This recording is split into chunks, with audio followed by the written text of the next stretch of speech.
All right. Hello again, everybody. This is Mike Rixey. I am the lead options instructor for NetPicks, and this is our weekly options recap.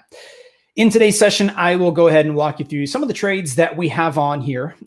We've had some of these on now for the last couple of weeks. So I'll give you an update on how we're handling those positions. I'll give you some general thoughts on market environment going into next week, what we're looking for, some of the markets that are on our watch list for next week. And then also answer any questions that you might have. So feel free to type those in as we go along here. So let me go ahead and turn my camera off, and that way we can make the charts bigger. So just do that right now.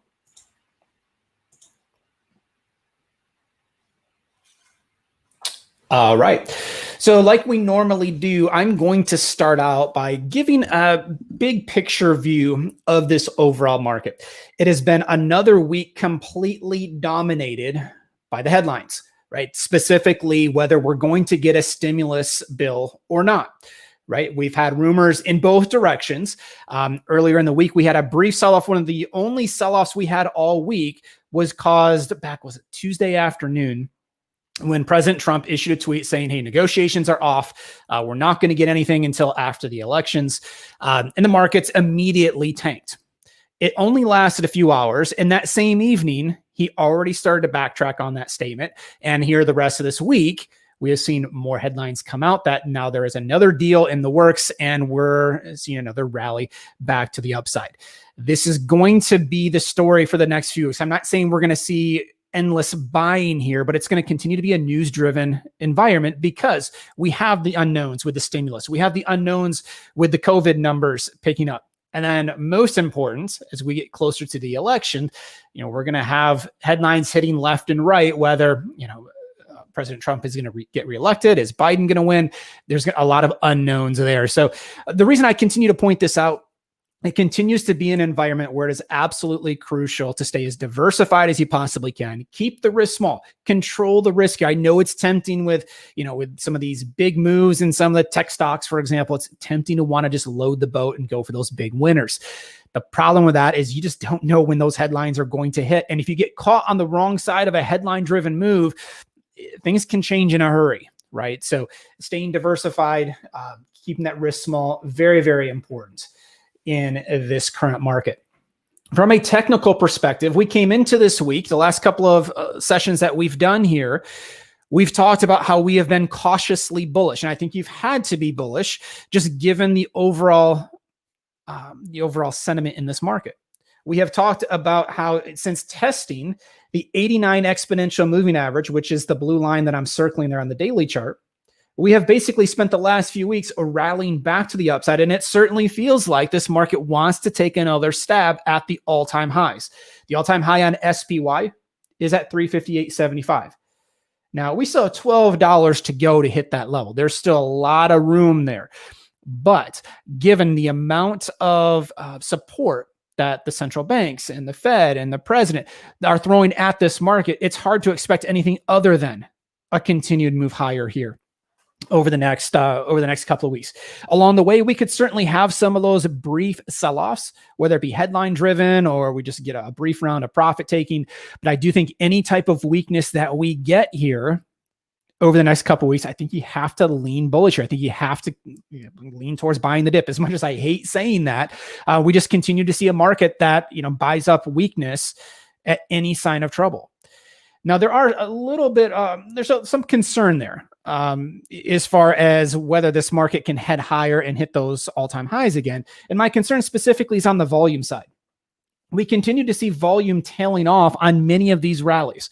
There's a lot of skepticism out there whether this market can indeed continue heading higher. We're not seeing everybody, run for these buy orders. So when this market breaks higher, there is a lot of skepticism out there, and on any type of sell-off that we have seen, the volume has immediately picked up. That's something that we want to take a close look at here on any type of weakness that we do get. Is there volume? Is there a mass run towards the exits? And if that is the case, that could certainly change our outlook. But for the time being, going into next week, we are going to continue looking at a cautiously bullish approach. What am I looking at as far as support and resistance goes?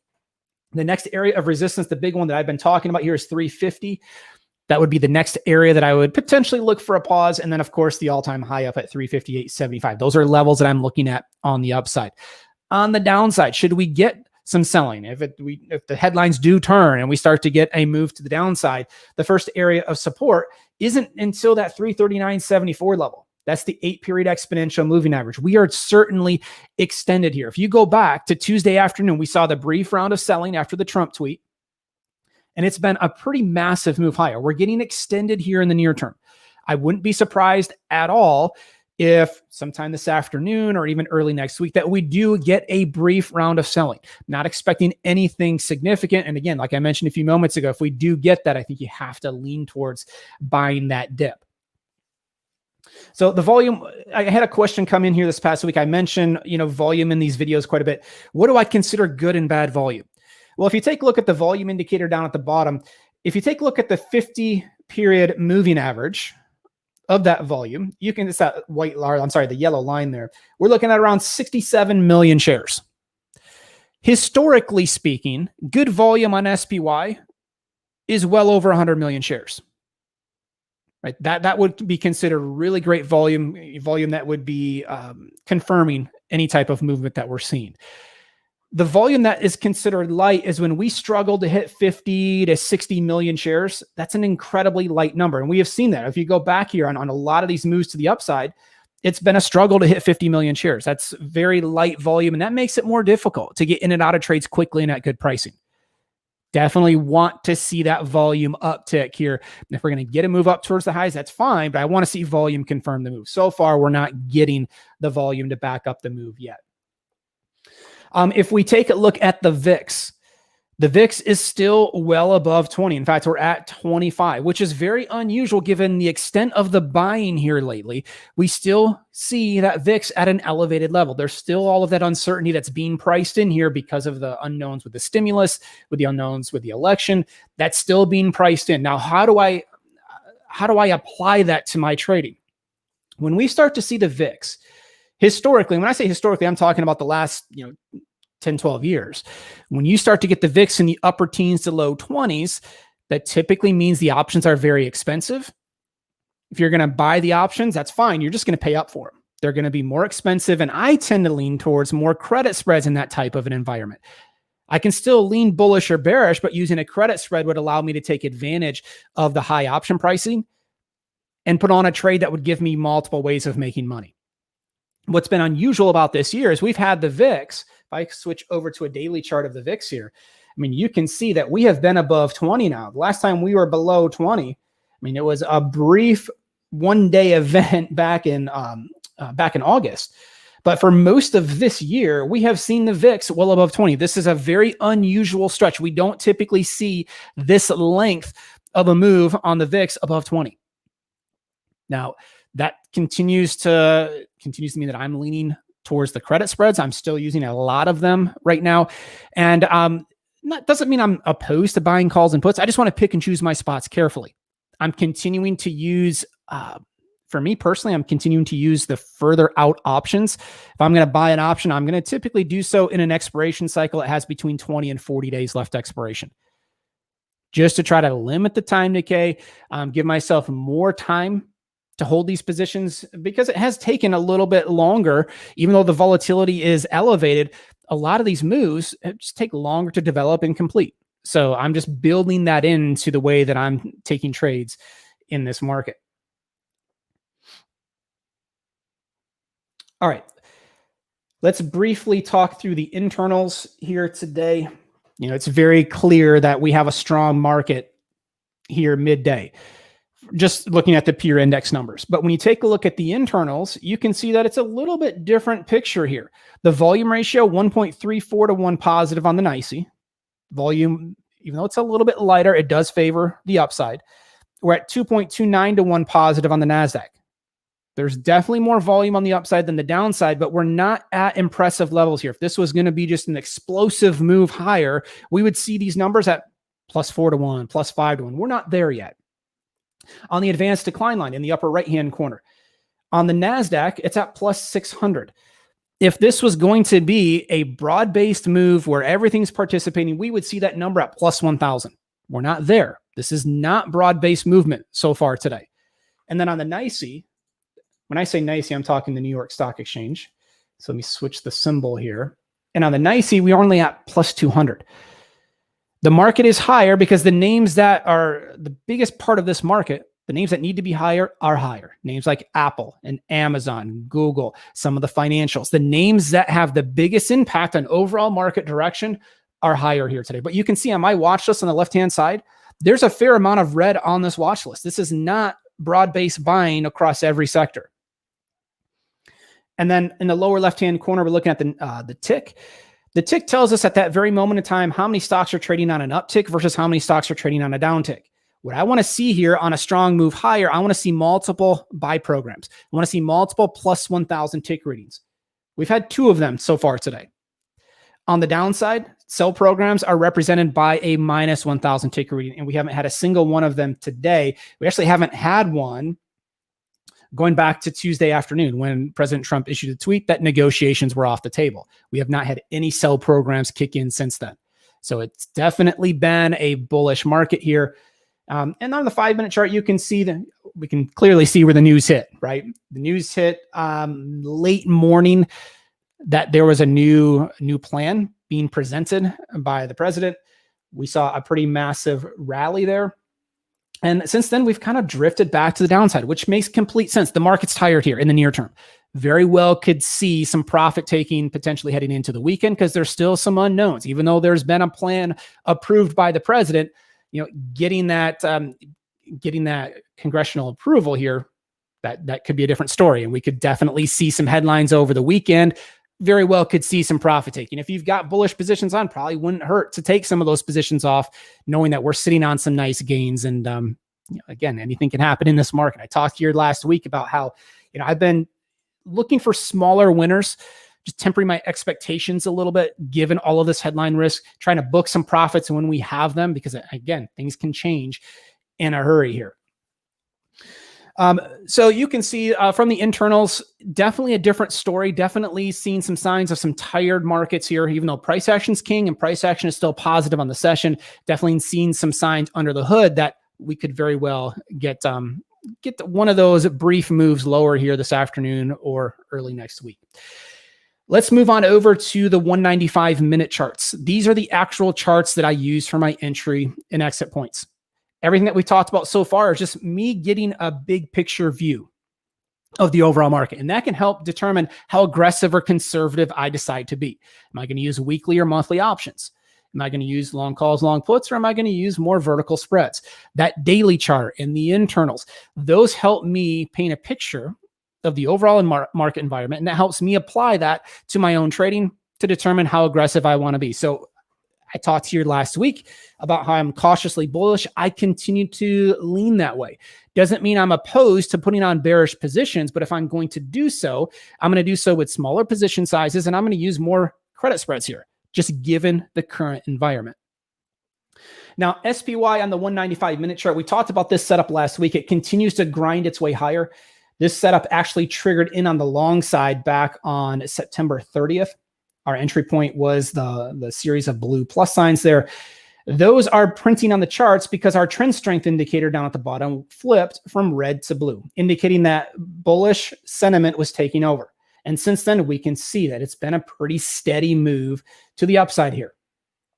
Definitely approaching some profit-taking levels, in my opinion. Doesn't mean that I'm saying, hey, get out of everything here, because we're still in a bullish environment, but locking in some profit along the way. If you've got multiple contracts on, if you've got a bigger position size, take some of it off.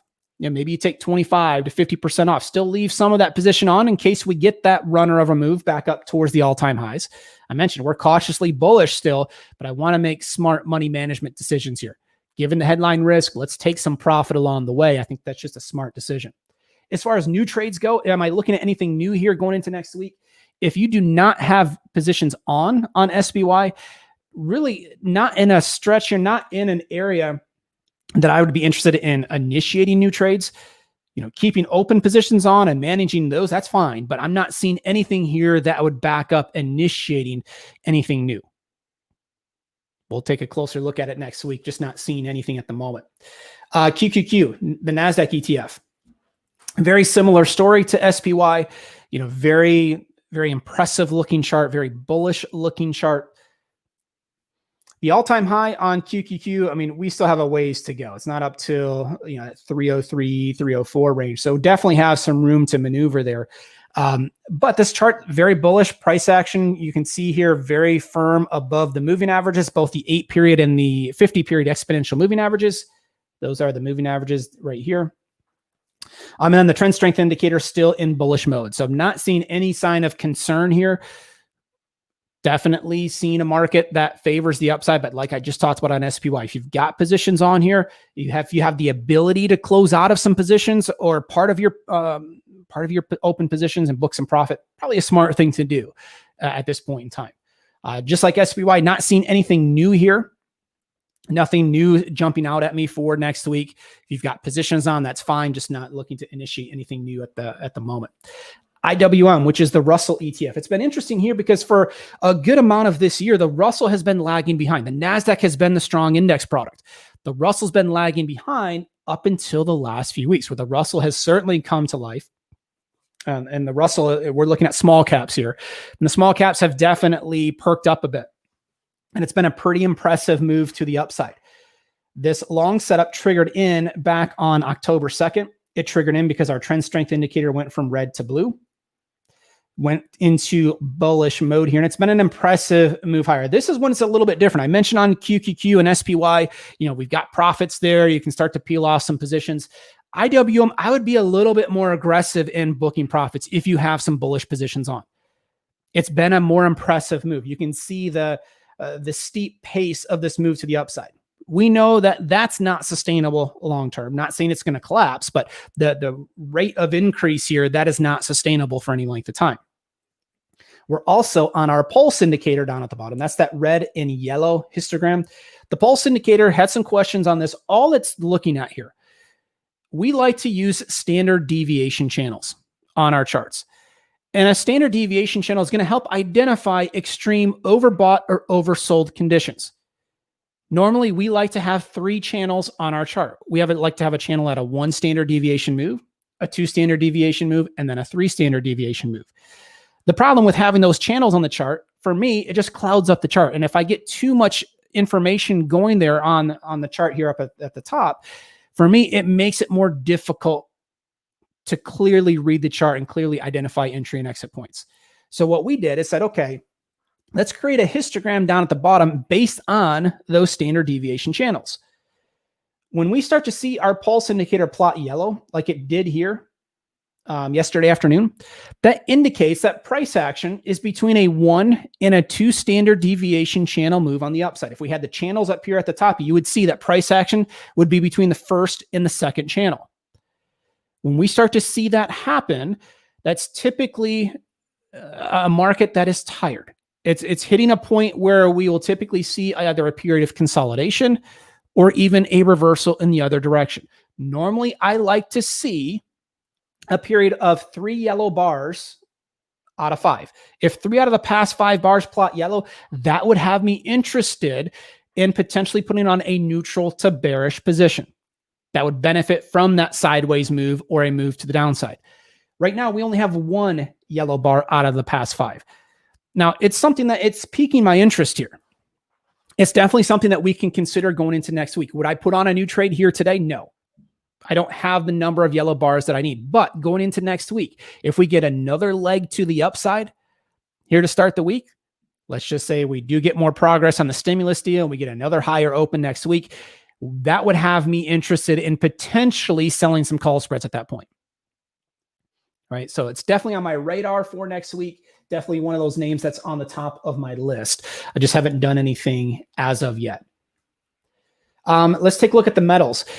It makes complete sense what gold and silver are doing, because when you start to take a look at these stimulus plans, we're not talking about millions of dollars. We're not talking about billions of dollars. We're talking about trillions of dollars, right, being thrown at the system on top of what's already been done. So when you take a look at what's happening in the metals, it makes sense, because when you see what's happening to the dollar just getting crushed. and throwing this much money at the system, at some point we're going to get some inflation, right? I mean, it's inevitable. You just don't know when, right? So on GLD, the gold ETF, having a great day, up 1.5%. Today, we do have a new long setting up. This long setup here on the right edge of the chart, it's printing because our trend strength indicator went from red to blue, indicating bullish sentiment taking over here. Haven't triggered in yet. I would be interested on the long side if price action could get up above 180, 141. That's the level that is of interest going into next week. Definitely looking for further follow through. And we talked on some of these chart patterns. We talked last week about, and we mentioned it on Apple, for example. I think we mentioned it. We may have mentioned it on Facebook too. The coiled spring pattern. Names that don't typically stay quiet for very long, once they start to get into a sideways pattern like we have been on gold the last couple of weeks, at some point we know that coiled spring, it's going to pop.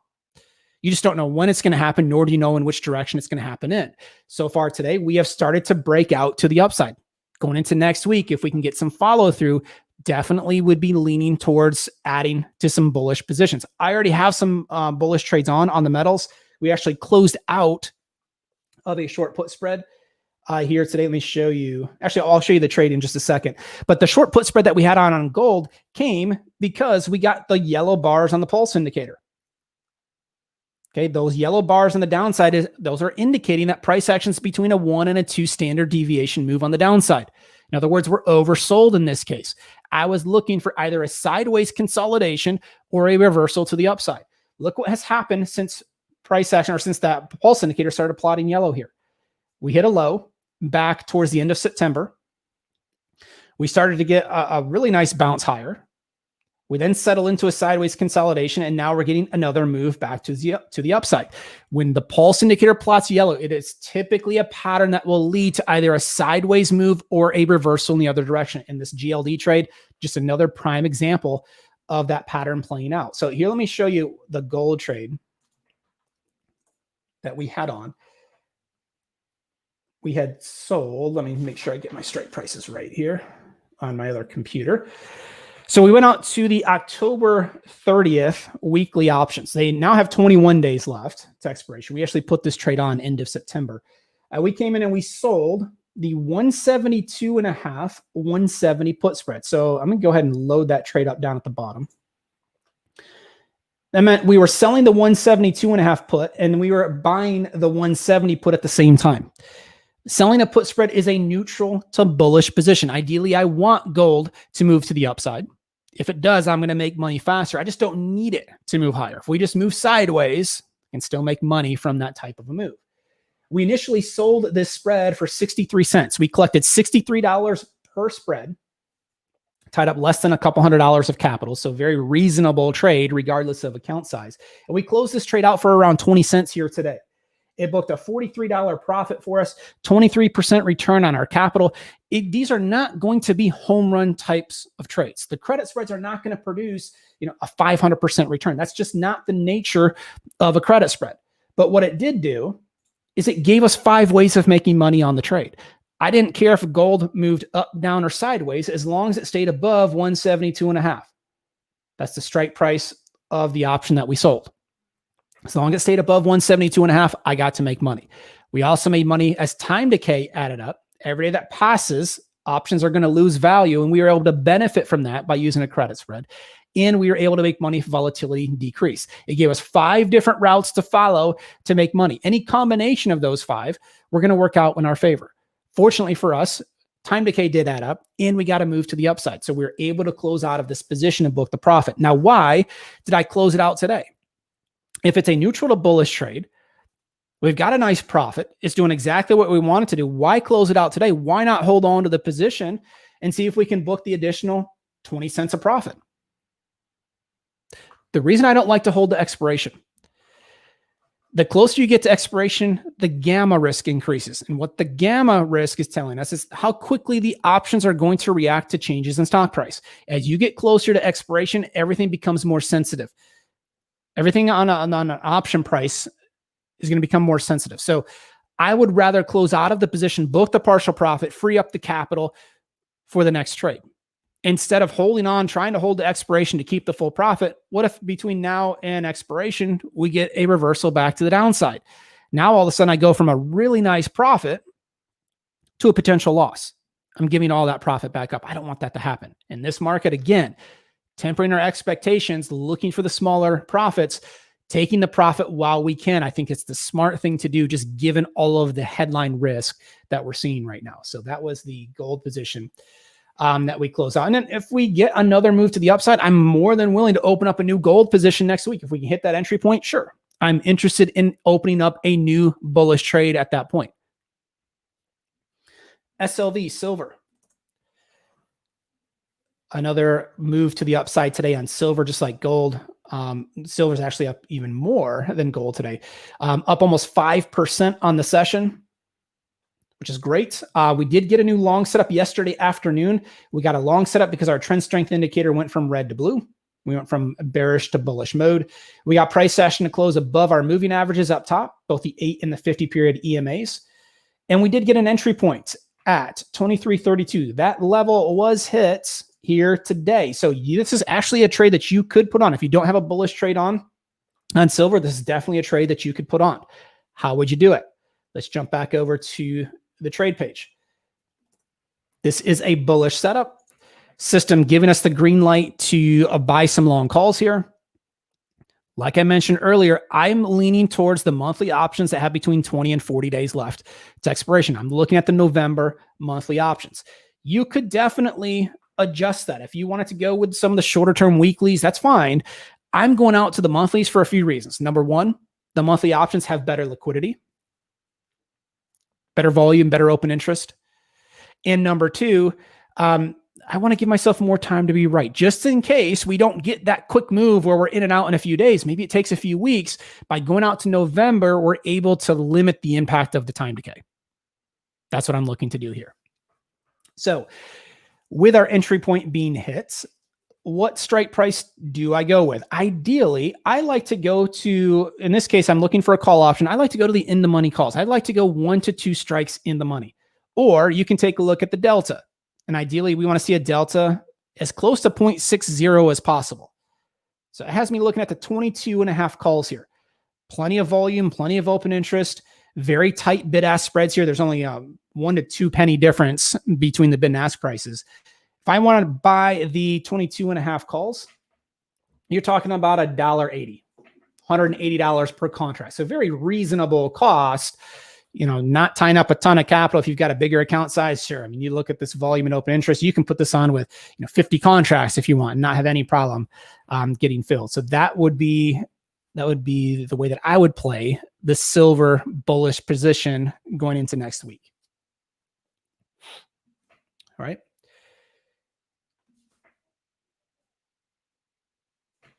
All right, let's take a look at QQQ. I want to show you a QQQ trade. This was our overnight pop trade that we've talked about in the last couple of sessions here. These overnight pop trades, they've done really well for us. They're overnight plays going into expiration. We know the weekly options expire here today. What we did yesterday afternoon, we were actually expecting a pullback. Markets were extended. I was looking for a brief pullback here today. Unfortunately, we got more stimulus news overnight and again here this morning. So we just did not get the pullback. We had our first loser after 15 winning trades in a row on our ETF service today. So I want to show you the losing trade just to show you that, as much as we love to book the winners, it's not going to happen on every trade. We are going to have losers from time to time. So what we did yesterday, we sold the 282.5, 284 call spread. Let me load up those strikes down at the bottom. We opened the position. We collected 46 cents yesterday afternoon, $46 per spread, risking just over $100 on the trade, $100 per spread. So very reasonable cost. Unfortunately, this trade was put on yesterday expecting the market to pull back. Obviously, we know what's happened today. We've gotten the exact opposite move. We have seen this push to the upside. So this trade was ended up being a loser for us. We closed it out here earlier today for around 98 cents. It was a For us, it was a $52 loser per spread. It was about a 50% loss on our capital. So not fun. None of us like to take losing trades, but they are going to happen, right? We're going to get those outlier moves. We're in the midst of an outlier move right now. Markets just continue to plow their way higher. So unfortunately, nothing that we could have done. The issue with the overnight trades is there's no time to make adjustments. If the trade goes against us, there's nothing we can do other than just to take the loss, take our medicine here and move on to the next trade. Move on to the next overnight pop trade, which we'll be looking at here early next week. All right, a few more charts to take a look at on positions that we have open here. Go back over to my charts. Chewy.